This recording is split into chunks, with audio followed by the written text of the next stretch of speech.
Bismillahirrahmanirrahim. Peygamberimiz sallallahu aleyhi ve sellem hadiste aytat manisinde momun erkek momun ayalda bir jölü jaman görüp kalbasın.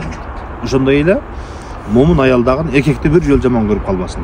Аял менен күйөөнү айтат да. Себеби анын бир аклагын жаман көргөн болсо, экинчиси ал нерсени ыраазы кылат. Бул чындыгында табият ушундай. Ар бир адамдын кемчилиги бар.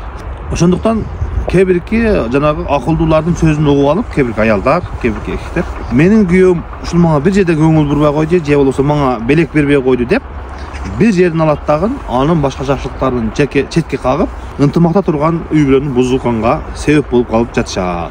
Ошондуктан урматтуу бир туугандар, ушул пайгамбарыбыздын хадисине амал кылайлык. Күйөөңүздүн бир кемчилиги барбы? Ошол кемчилик менен эле анын баардык жакшылыктарын четке кагып жаман көрүп калбаңыз. Анын башка жакшы жактары бар. Сизди ыраазы кыла турган, сүйүндүрө турган. Ошондой эле аялыңыздын бир кемчилиги барбы? Андан башка жакшылыктары бар. Ошол жакшылыктары четте калып калбасын. Жашоонун табияты ушундай экен.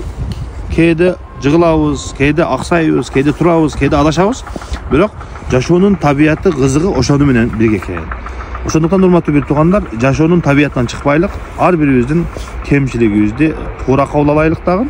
Эртеңки күнгө жаңы барак менен барайлык жана жаңы барак менен баштайлык деп айтар элем. Ар бир үй бүлөнү Алла таалам бактылуу кылсын.